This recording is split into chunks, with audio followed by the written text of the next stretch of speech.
नमस्कार दोस्तों, freedom news India देखना शुरू कर चुके हैं आप और मैं हूं आपके साथ राज रावत। दोस्तों, आखिर 22 जनवरी को ही प्राण प्रतिष्ठा के लिए क्यों चुना गया? दोस्तों, आधी अधूरी मंदिर को ही प्राण प्रतिष्ठा के लिए क्यों चुना गया? क्या ये प्राण प्रतिष्ठा आगे नहीं कराई जा सकती थी?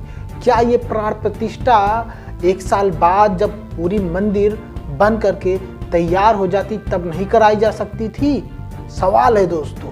और दोस्तों, चलिए शंकराचार्य जी हमारे जो बोले हैं उसको आप तक पहुंचाते हैं। उन्होंने क्या बोला है और क्या हमारे प्रधानमंत्री जी के बारे में उन्होंने खुलासा किया है, उस पर बात करते हैं दोस्तों, जो ज्योतिर्मठ के शंकराचार्य हैं स्वामी अविमुक्तेश्वरानंद सरस्वती जी, उन्होंने जो बात बोली है वो आपको सुनना चाहिए, समस्त सनातन धर्म के लोगों को सुनना चाहिए दोस्तों, कि आखिर उन्होंने बोला क्या है। दोस्तों सुनिए पहले उन्होंने जो बोला है। क्यों होंगे? तो हम मोदी विरोधी नहीं। हाँ, मोदी के द्वारा अगर कोई गलती होती है तो हम उसका विरोध करते हैं, डट करके करते हैं। जब उन्होंने काशी में मंदिर तोड़े, और मंदिर ही नहीं 2-2 हजार साल, 1500 साल, 1-1 साल पुरानी जो हमारी पूजित मूर्तियां थी उनको तोड़ करके मलबे में फेंका, तो हमसे नहीं देखा गया। हमने विरोध किया और डट करके किया, और आज भी करते हैं, और जब तक जीवित रहेंगे उस कार्य के लिए उनको हम गलत कहेंगे। तो वो हम कहते हैं कॉरिडोर बना नहीं, आपको बहुत अच्छा बनाने के लिए हम 50 की हत्या कर दें? अच्छा, आप बताइए, एक मूर्ति की पूजा करने के लिए हम 10 मूर्ति तोड़ दें? एक मूर्ति का महात्म्य बढ़ाने के लिए? ये नियम नहीं है। आप सब मूर्तियों का महात्म्य आपको बढ़ाना चाहिए। आप एक मूर्ति के लिए 10 मूर्तियों को तोड़ करके कहेंगे कोई ने अच्छा काम किया, ये हम स्वीकार नहीं करते हैं। वो दृश्य हमने अपनी आंखों से देखे हैं कि हमारे देवताओं की मूर्तियां पड़ी हुई हैं, चारों तरफ छिटक रही हैं। ऐसा लग रहा है जैसे अभी अभी महाभारत हुआ है, किसी का गला कटा है, किसी का हाथ कटा है कहीं। वो दृश्य हमने देखा है, तो हमने विरोध किया है और हमने कहा कि यह गलत है, और जो गलत होता है उसके लिए हम कहते हैं और कहते रहेंगे। इसी के लिए हम इस जगह पर हैं। अगर हम ये ना कह सकें, सचिव वैद गुरु तीन जो, प्रिय बोलहि भय आस, राज धर्म तन तीन कर होई बेगहि नास। अगर हम सच नहीं बोलेंगे तो कौन बोलेगा?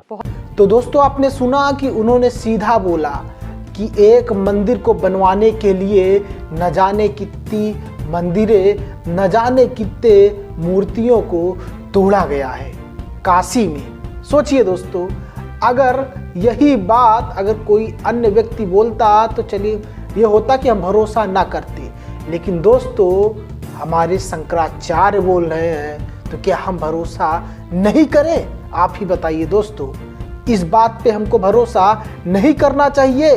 क्या कोई छोटा मोटा संत बोल रहा है कि इस बात पे हमको भरोसा नहीं करना चाहिए? या कोई छोट भैया नेता बोल रहा है कि इस बात पर हमको भरोसा नहीं करना चाहिए? यहाँ पर तो हमारे शंकराचार्य स्वयं बोल रहे हैं दोस्तों, और हमारे शंकराचार्य जो होते हैं सनातन धर्म में प्रधान होते हैं, सबसे बड़े संत होते हैं। तो क्या उनका बात हमने लोग नहीं मानेंगे दोस्तों? आप बताइए। तो दोस्तों चलिए और दूसरी बात पर, खबर पर हम लोग विश्लेषण करते हैं। आखिर दूसरी खबर क्या है दोस्तों? इस वक्त आप तो जानते ही हैं कि अयोध्या में हर वो शख्स पहुंचा हुआ है जिसको किसी न किसी रूप में फायदा चाहिए, चाहे उसको राजनीतिक फायदा हो, चाहे वो अन्य तरीके का फायदा हो। दोस्तों आपकी स्क्रीन पर देखिए, ये व्यक्ति है, इस व्यक्ति का नाम है जो है मनीष कश्यप। और मनीष कश्यप दोस्तों इस वक्त जेल से बाहर है। मनीष कश्यप के ऊपर आप तो जानते ही हैं कि गलत खबर फैलाने का आरोप है। मनीष कश्यप जो है 9 महीने तक जेल में भी रह चुके हैं और अभी फिलहाल जमानत पर है। इनके ऊपर NSA भी लगाया गया था।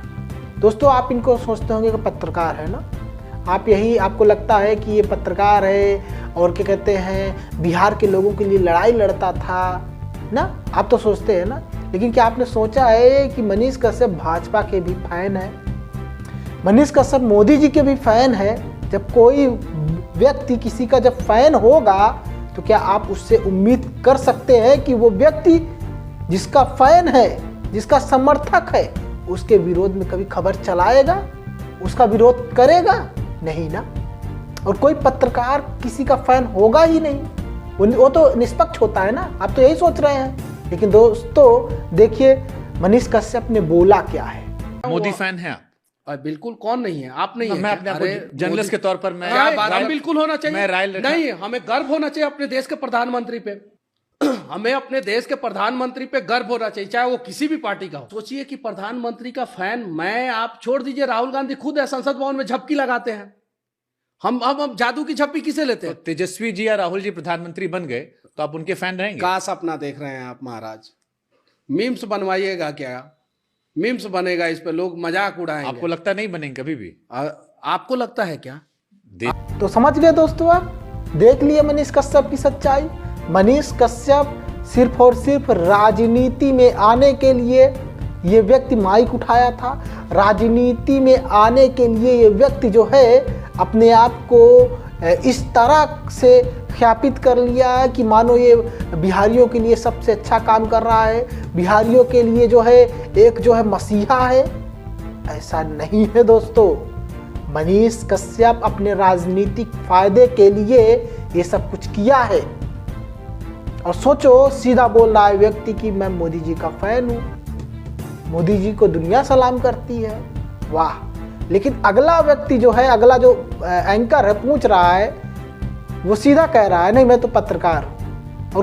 और उस व्यक्ति को मनीष कश्यप बोला नहीं आपको भी फैन होना चाहिए। वाह। जो एक पत्रकार सच्ची पत्रकारिता कर रहा है, निष्पक्ष है, उसको भी ये मोदी जी का फैन बनाने के लिए आकुल है। आप मोदी जी के फैन हैं, आप भाजपा के फैन हैं, क्योंकि आपको तो टिकट चाहिए भाजपा से, क्योंकि आने वाले टाइम में आप जो है बिहार में फिर से राजनीति में उतरने वाले हैं। वैसे भी 2 बार पहले भी राजनीति में उतर चुके हैं। खैर उस वक्त आपका जमानत जब्त हो गया था, 11-12 हज़ार वोट पे सिमट गए थे आप। लेकिन इस बार तो आप सोच रहे हैं कि बड़ी पार्टी से टिकट मिल जाएगा तो मेरा कल्याण हो जाएगा। मनीष भाई, लोगों को बेवकूफ़ बनाना बंद कर दो, क्योंकि आज के लोग समझदार हो चुके हैं और आपकी बातों से वो समझ जाएंगे।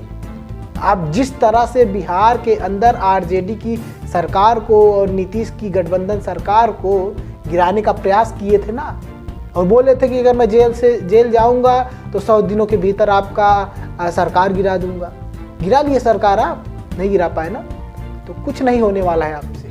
और दोस्तों चलिए दूसरी खबर की ओर बढ़ते हैं, तीसरी खबर की ओर हमारे। और तीसरी खबर आपने तो सुना ही होगा दोस्तों, स्वामी राम भद्राचार्य जिसे जगत गुरु का उपाधि दिया गया है, उस व्यक्ति ने या उस संत ने ये बोला था कुछ महीने पहले, मरे मुलायम कांसी राम, प्रेम से बोलो जय श्री राम।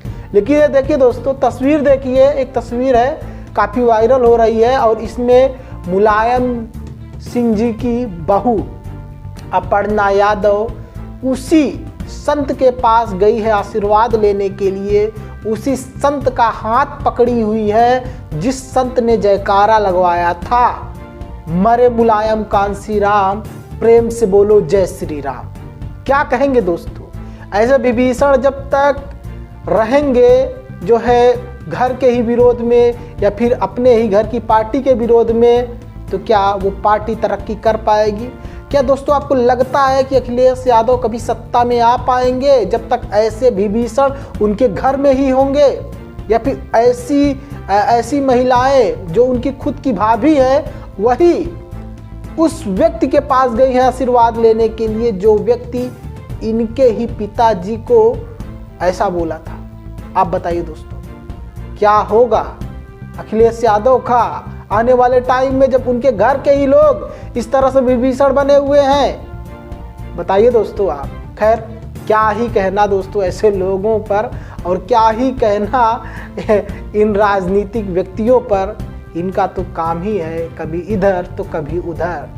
जब इनकी खुद की सत्ता होगी तो घर के तरफ आ जाएंगे, जब अभी सत्ता नहीं है तो हो सकता है बीजेपी के तरफ जा कर के मलाई खाने का प्रयास कर रही हो। खैर बीजेपी जो है मलाई नहीं दे रही है अपर्णा को, और ना ही अपर्णा को टिकट दिया था बीजेपी ने, क्योंकि भाजपा को भी पता है जो अपने घर परिवार का सगा नहीं तो हमारा क्या ही सगा होगा दोस्तों। और दोस्तों अंततः मैं एक बार आपसे फिर से बताने का प्रयास करता हूँ कि जो लोग हमारे चारों शंकराचार्यों को गद्दार बोल रहे हैं, जो उनको क्रिटिसाइज कर रहे हैं, जो उन पर अनाप शनाप बातें बोल रहे हैं, उनको प्रेमानंद जो महाराज हैं वृंदावन वाले, उनकी भी ये बात सुननी चाहिए कि वो क्या बोल रहे हैं हमारे शंकराचार्यों पर। सुनिए। देखो, भगवान शंकराचार्य से बढ़कर कोई ज्ञानी नहीं महाराज। भगवान शंकराचार्य जी शंकर के रूप में है। शंकरम शंकराचार्यम केशवम बादरायणम। और भगवान तो सुन लिए आप, हमारे जो प्रेमानंद महाराज हैं वो खुद हमारे चारों शंकराचार्यों का कीमत जानते हैं। उनको पता है कि शंकराचार्य किसी पार्टी विशेष का नहीं होता। शंकराचार्य अपने धर्म के लिए होता है और अपने धर्म के लिए वो हमेशा लड़ता रहता है। प्रेमानंद महाराज जानते हैं क्योंकि वो एक संत है, सच्चे संत हैं। लेकिन जो सच्चा संत नहीं होगा ना, वो शंकराचार्यों की कीमत नहीं जानेगा। आप तो जानते ही है दोस्तों कि बाबा बागेश्वर से जब शंकराचार्य पर सवाल पूछा गया था तो बाबा बागेश्वर भी इस सवाल से बचते हुए नजर आए थे और उन्होंने सीधा बोल दिया था कि वो हमारे शंकराचार्य हैं, हमारे धर्म के प्रधान हैं। वो जो बोल रहे हैं मैं उस पर कोई कमेंट नहीं करना चाहता, उनका मर्जी। लेकिन हाँ, इतना मैं ज़रूर जानता हूँ कि मैं अयोध्या ज़रूर जाऊँगा, लेकिन संतों पर, हमारे शंकराचार्यों पर कमेंट नहीं करूँगा। खैर दोस्तों, इस खबर से आप क्या समझते हैं? जो हमने खबर आपको दिखाया, क्या आपको लगता है कि मनीष कश्यप एक पत्रकार है या राजनीति में आने के लिए स्टंट कर रहा था वो?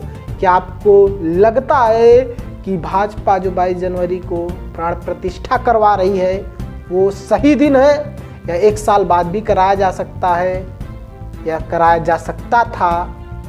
या फिर दोस्तों आपको ये लगता है कि मोदी जी अपने चुनावी फायदे के लिए ऐसा कर रहे हैं? कमेंट बॉक्स में ज़रूर बताइएगा और इस वीडियो को ज़्यादा से ज़्यादा लोगों तक शेयर कर दीजिए, जिससे हम आपके लिए ऐसे ही वीडियो बनाते रहें। और कमेंट बॉक्स में अपनी प्रतिक्रिया दीजिएगा और जाते जाते चैनल को सब्सक्राइब कर लीजिएगा दोस्तों, जिससे हम आपके लिए खबर बनाते रहें। और वीडियो को लाइक भी कर दीजिएगा। बहुत बहुत धन्यवाद।